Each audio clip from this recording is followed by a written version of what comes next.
Apollo's Tree, the story of Daphne and Apollo. Classical myth retold by Mary Pope Osborne. Background. The myths told by the ancient Greeks and Romans are known as classical mythology. The earliest Greek myths appeared almost 3,000 years ago. When Rome conquered Greece around 178 BC, the Romans adopted the Greek myths but changed the names of the gods to Roman names. One day when Apollo, the god of light and truth, was a young man, he came upon Cupid, the god of love, playing with one of his bows. "What are you doing with my bow?" Apollo asked angrily. "Don't try to steal my glory, Cupid. I've slain a great serpent with that weapon. Play with your own little bow and arrows." "Your arrows may slay serpents, Apollo," said the god of love, "but my arrows can do worse harm. Even you can be wounded by them."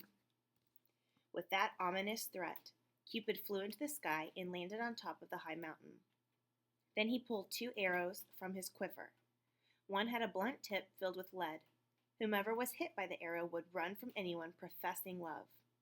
The second arrow was sharp and made of gold. Whomever was hit with this arrow would instantly fall in love. Cupid aimed his first arrow at Daphne, a beautiful nymph hunting deep in the woods. Daphne was a follower of Diana, Apollo's twin sister and the goddess of wild things. Like Diana, Daphne loved her freedom, as she roamed the woods and fields with her hair in wild disarray and her limbs bare to the sun and rain. Cupid pulled the bowstring back and shot the blunt-tipped arrow at Daphne. When the arrow flew through the air, it became invisible, and when it pierced Daphne's heart, she felt a sharp pain, but knew not why. Holding her hands over her wound, Daphne rushed to her father, the river god. "Father," she shouted, "you must make me a promise." "What is it?"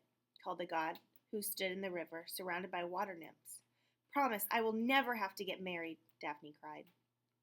The river god, confused by his daughter's frantic request, called back, "But I wish to have grandchildren."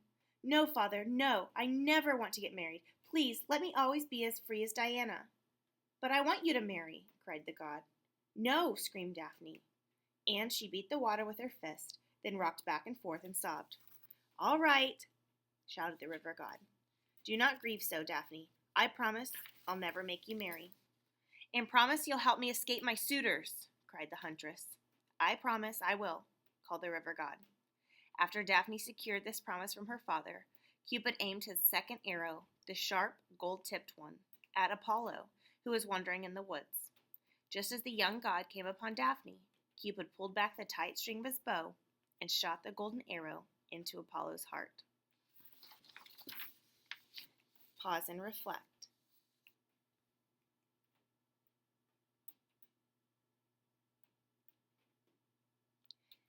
The god instantly fell in love with Daphne.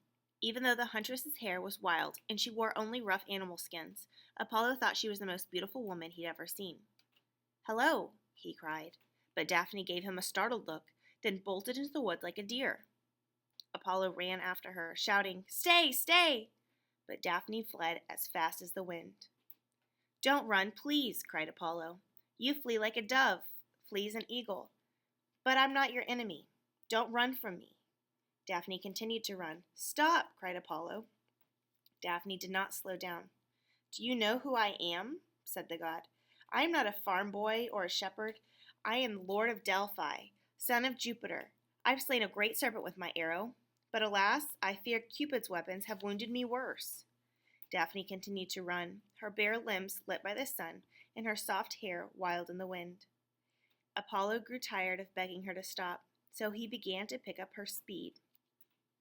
On the wings of love, running more swiftly than he'd ever run before, the god of light and truth gave the girl no rest, until soon he was close upon her. Her strength gone, Daphne could feel Apollo's breath on her hair. "Help me, father," she cried to the river god. "Help me!" No sooner had she spoken these words than her arms and legs grew heavy and turned to wood. Then her hair became leaves, and her feet became roots growing deep into the ground. She had become a laurel tree, and nothing was left of her but her exquisite loveliness. Apollo embraced the tree's branches as if they were Daphne's arms. He kissed her wooden flesh. Then he pressed his hands against the tree's trunk and wept. "I feel your heart beating beneath this bark," Apollo said, tears running down his face. Since you can't be my wife, you'll be my sacred tree. I'll use your wood for my harp and for my arrows. I'll weave your branches into a wreath for my head.